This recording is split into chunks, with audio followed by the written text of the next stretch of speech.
But we turn now to a piece of tech kit that could revolutionise sports like rugby and football around head injuries. Yeah, it's intriguing. It certainly is. It's a kind of headband that can cut brain injury by up to 60%, says the research. Joining us now from Rezon, the company behind it, founder and CEO, Judith McMinn. Good afternoon, Judith. Hello, guys, and thanks for the opportunity to join this afternoon. No, look, it's a subject we've spoken about a lot on the show, and it's an incredibly hot topic because these are worrying times. So just tell us how it works. So we've developed a sports headband, which is brain protection. And that's the first thing that defines it from anything else that's out there. So people know about head protection, which is rugby scrum caps, helmets, etc. And they are designed to reduce cuts, scrapes in the case of rugby scrum caps. And for most helmets, they are designed to reduce linear forces, blunt forces, which stop you cracking your skull. But what we've designed is to reduce rotational forces to the brain.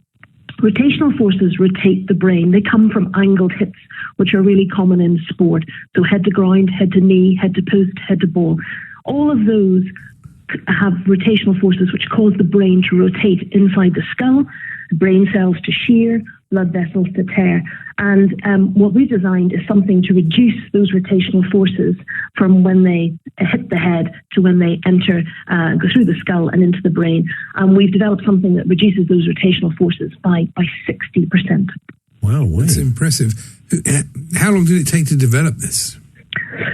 We've brought together an expert team that has spanned medicine, neurospecialists, biomechanics, engineering, material science, specialist manufacturing, and we've been working on this for about a year to 18 months.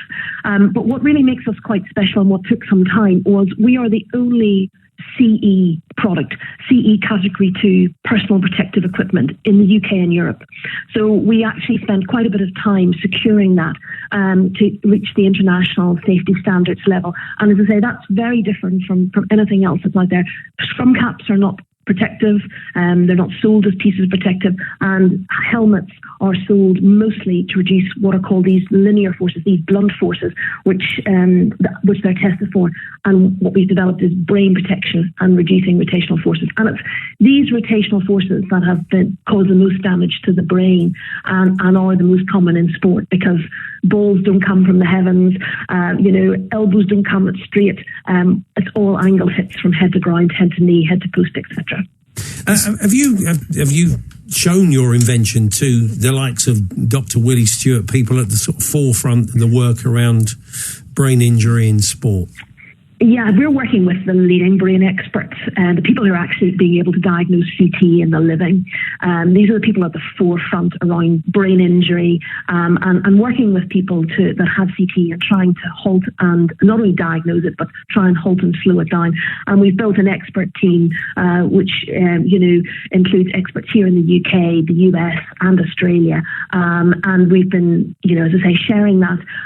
A lot of people don't know much about the brain in sport, because sport thinks about performance as below the neck. They think about performance as being faster and fitter and stronger. And the closest that sport really gets to the brain has been nutrition and sleep. And therefore, we're trying to talk to people about what really makes performance, which is the brain. And getting that message into sport has been really tough. And also making sure that people know the difference between brain protection and head protection is also something that has got quite confused. And that's one of the biggest things we have to really talk to people is understanding there's a big difference in protecting the skull from the brain. And that's why, as I say, we really do work with the leading brain experts in this country.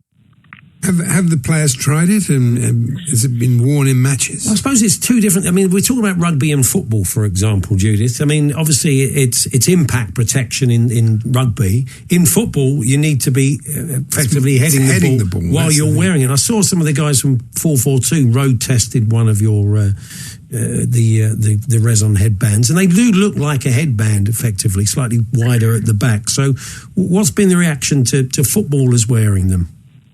So you're right, 442 did do a test run for us. And just to give you a context about this headband, it's 70 grams, which is as light as a feather, and it's 9.5 mil thick. And if you're standing more than about 3 foot away, it just looks like a sweatband, a little bit bigger at the back. And if you have dark hair and you're wearing a black headband, well, it just molds to the head, so it does not look out of place at all.